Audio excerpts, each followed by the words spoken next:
디자인 전문가의 입으로 디자인에 속지 마라 라는 말을 하자니까 좀 마음이 불편합니다.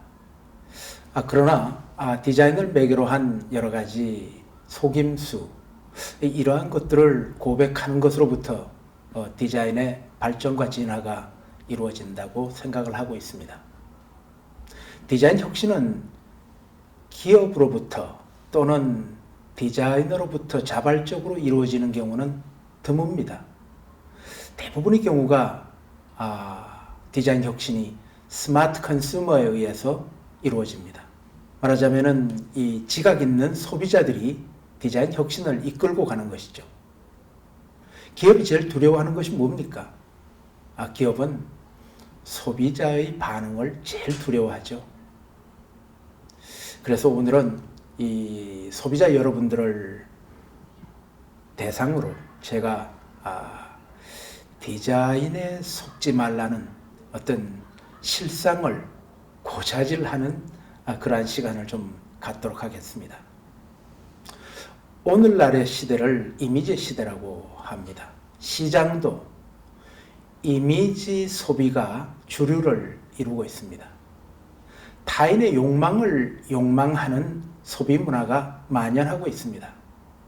이 SNS 등을 통해서 인지도가 높은 셀럽들의 생활, 그들이 무엇을 먹고 무엇을 입고 어떻게 살아가는가, 그들의 삶과 이미지를 모방하는 시대입니다. 인스타그램에 올라온 한 장의 그림 때문에 어떤 상품이 불티나게 팔리는 일들도 있습니다. 또 사람들이 이 홈쇼핑에서 쇼호스트들의 이 호들갑에 놀아나서 이 충동 구매를 하는 일도 왕왕 있습니다. 문제는 그러한 디자인을 매개로 하는 이 판매 촉진, 이런 것을 악용하는 이 생산자, 기업인들이 늘어나고 있다는 것입니다. 오늘날 디자인 누가 합니까? 당연히 디자이너가 디자인을 한다고 하시겠죠. 그럼 100명의 디자이너가 있다면은 몇 명이 과연 디자인을 할까요? 상당수의 디자이너는 디자인을 하지 않습니다. 하나의 예를 들어볼까요? 이 다이슨 선풍기를 여러분들이 아실 겁니다.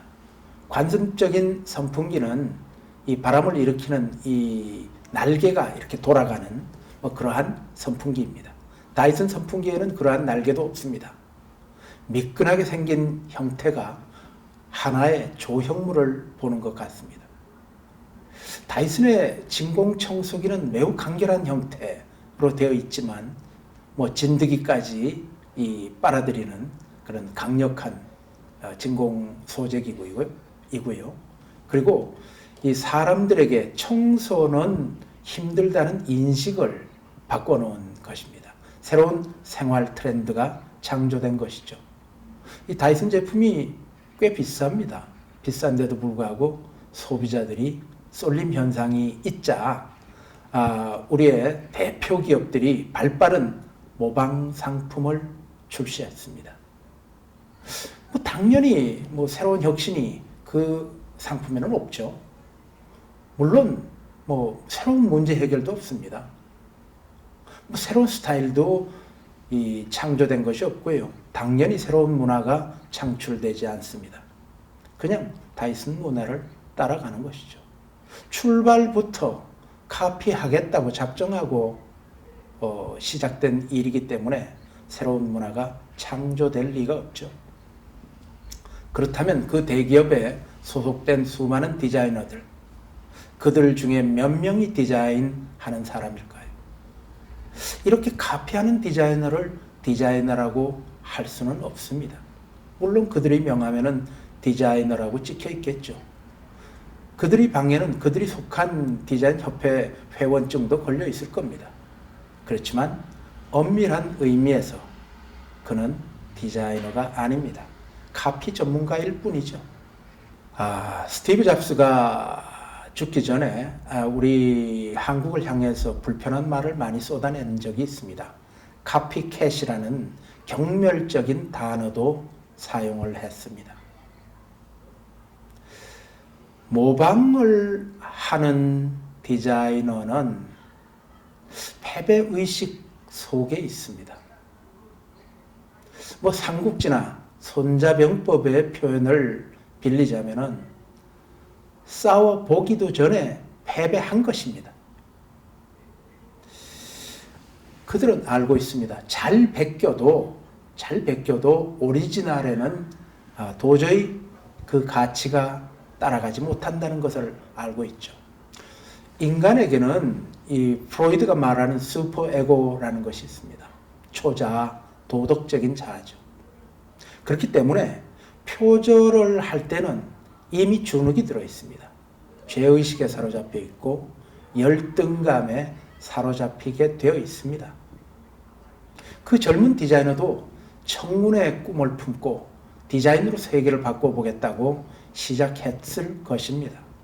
그러나 그가 허구한 날 디자인실에서 원본을 만들어내지는 못하고 복사본만 만드는 자기 자신을 볼 때 스스로 참담한 기분이 들 것입니다. 그 젊은 디자이너의 퇴근길의 모습은 어깨가 축 처져 있는 모습일 것입니다.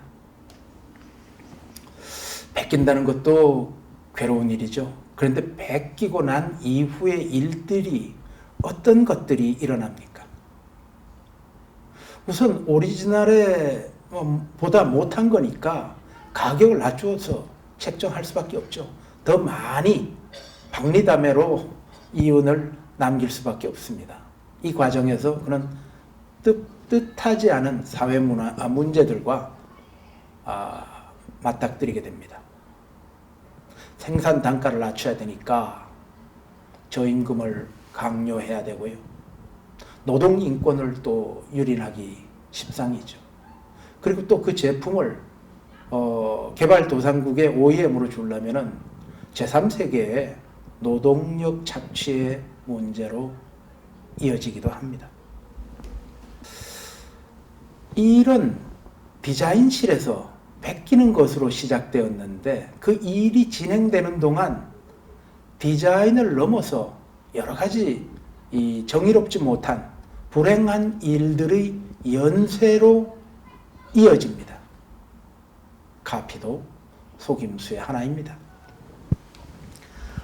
디자인이라는 말을 시작하기 이전의 시대에서는 어떤 상품을 이렇게 고안을 하고 그것을 도안을 하고 그 다음에 제조를 하고 그 다음에 판매를 하고 사용하는 이 프로세스가 전부 투명했습니다. 잘 보였죠. 모든 것이.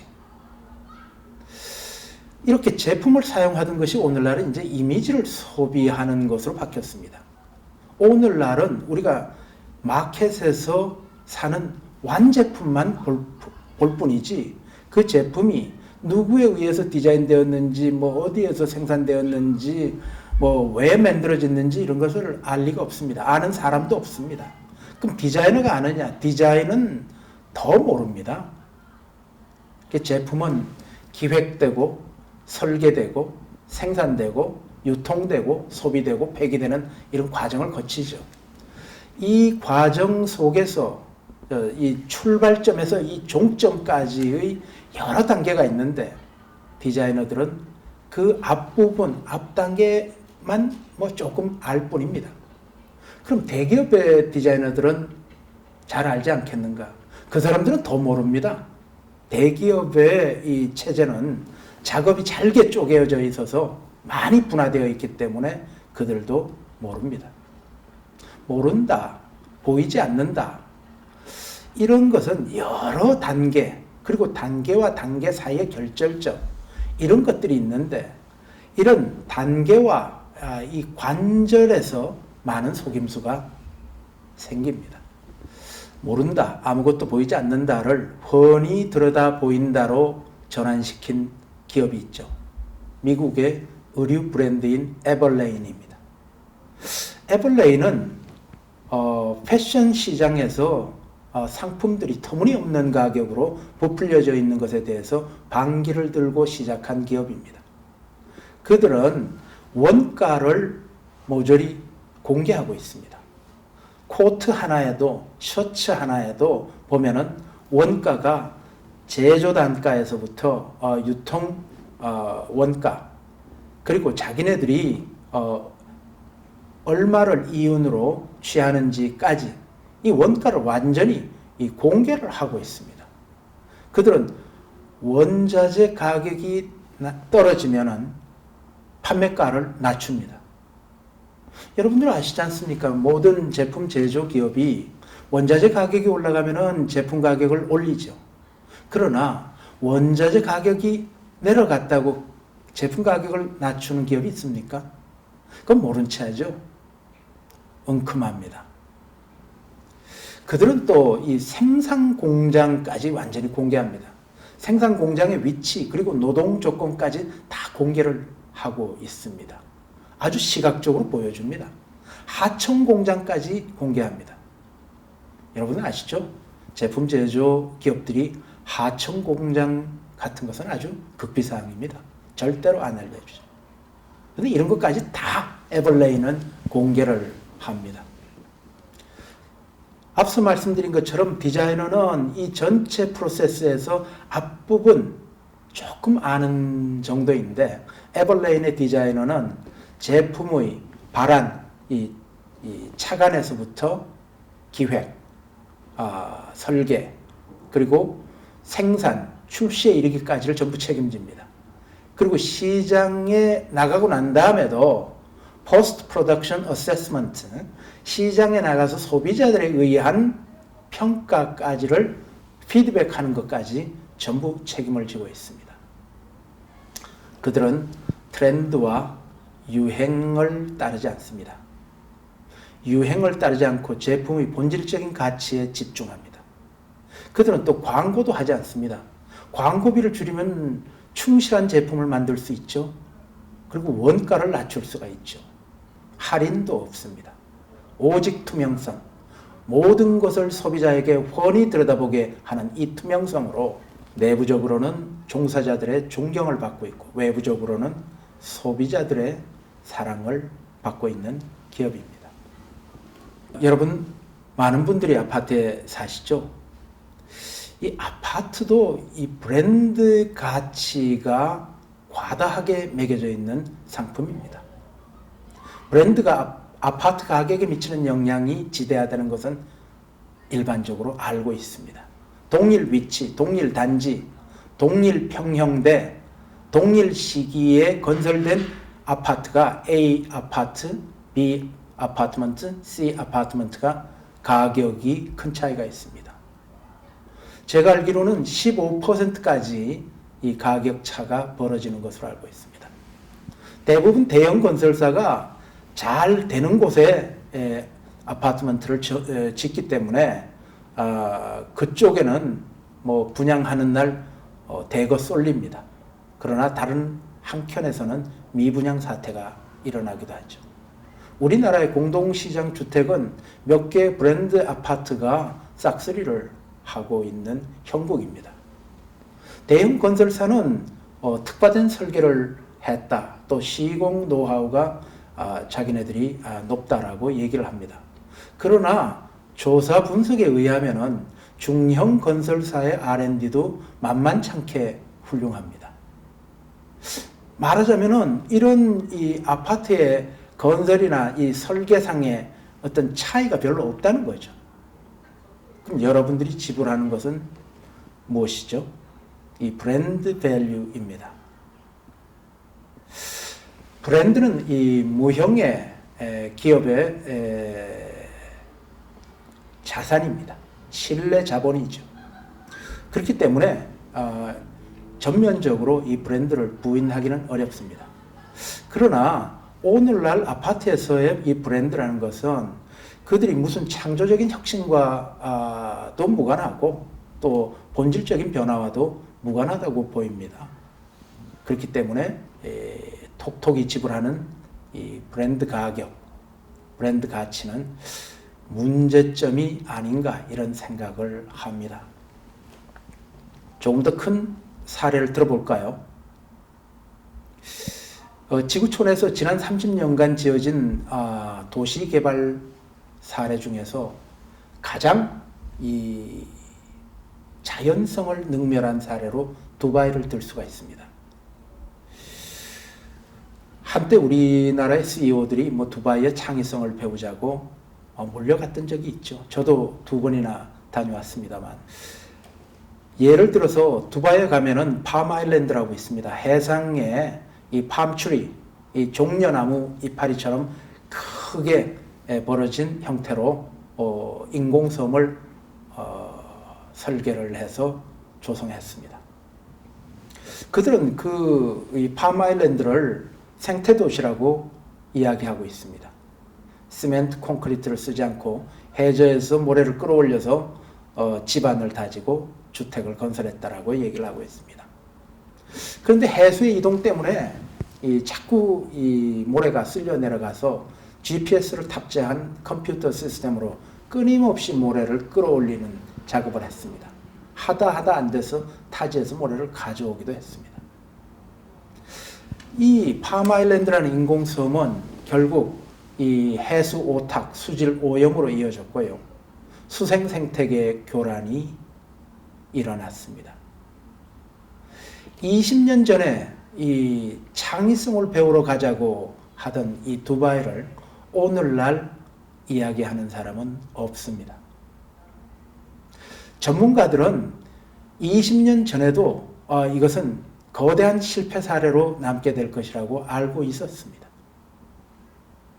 이 두바이 프로젝트를 주도했던 두바이 왕국의 왕자의 어록을 제가 살펴보고 그의 글을 읽어봤지만 그에게는 지구 생물 환경에 대한 깊은 이해도 없고 걱정도 없습니다. 자기 우상화를 위해서 신기루를 쫓는 창의성을 이야기를 하고 있을 뿐입니다. 이렇게 창의성은 모두가 다 좋은 것만은 아닙니다. 이런 것들이 가짜 디자인, 속임수 디자인에 속하는 것입니다. 속임수 디자인은 뭐 세상에 너무나 많이 널려 있죠. 또 하나 더 예를 들어보겠습니다. 이 네덜란드는 화훼단지, 이 화훼 산업이 세계 1위입니다. 분화류가 58%, 절화류 53%, 세계 원예 강국입니다. 그런데 그 화훼단지는 너무나 시각적으로 아름다워가지고 그 사진은 오랫동안 이 캘린더의 사진 같은 것에 많이 쓰여졌죠. 실제로 시각적으로는 너무 아름답습니다.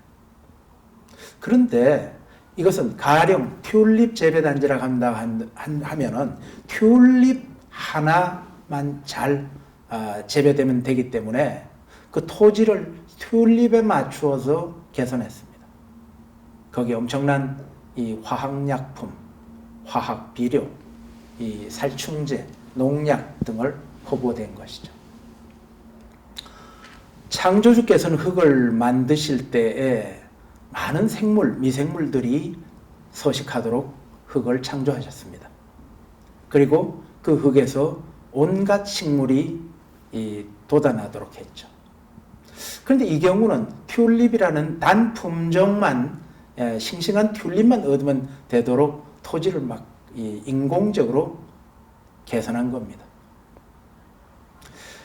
오늘날 이 네덜란드의 국가 온실가스 배출의 13%나 되는 어마어마한 이 온실가스 배출이 농업단지와 원예단지에서 나오고 있습니다. 그 멋진 꽃이 생산되어서 수출도 70%가 수출이 되고 있고요. 뭐 사무실에서, 호텔에서, 가정에서, 파티장에서 사용됩니다. 그리고 뭐 연인에게 꽃을 주기도 합니다. 그런데 그게 꽃을 주는 게 아니고 농약을 주는 것입니다. 디자인은 시각적인 것에 그치지 않습니다. 시각적인 것에만 속지 마시기 바랍니다. 오늘 제가 두서없이 생각나는 대로 일반 소비자들을 현혹하는 사례들을 몇 가지를 얘기를 했습니다. 그 사람들의 속임수, 사술은 날로 발전해서 이제는 매우 은밀하게 진행되고 있습니다. 때로는 전 인류를 대상으로, 때로는 국가, 시민, 국민들을 상대로, 때로는 여러분들과 같은 일반 소비자 고객들을 타겟으로 해서 속임수는 진행되고 있습니다. 여러분들의 분별력과 어떤 각성이 필요한 때입니다. 여러분들이 디자인을 소비하실 때에 분별력을 첨예하게 가지신다면 디자인의 발전을 이루는 견인차가 되십니다. 태평성대에는 이 속임수 디자인이 난무합니다. 호황 때는 껍데기 디자인이 잘 팔립니다. 그런데 불황이 되면은 외피의 디자인은 죄다 물러나고 불황이 되면은 본질의 디자인만 남게 됩니다. 여러분 경험하셨죠? 우리나라가 IMF 구제금융 시기에 굉장히 어려웠지 않습니까? 바로 그러한 시기가 되면은 디자인의 진검승부가 이루어집니다. 그래서 본질에 집중하는 디자이너, 본질의 디자이너는 불황을 기다린다는 말도 있습니다. 어제도 오늘도 디자인을 소비하는 여러분, 소비의 순간순간마다 여러분들의 날카로운 분별력을 가지시기 바랍니다. 오늘 저의 얘기는 이 정도로 마치겠습니다.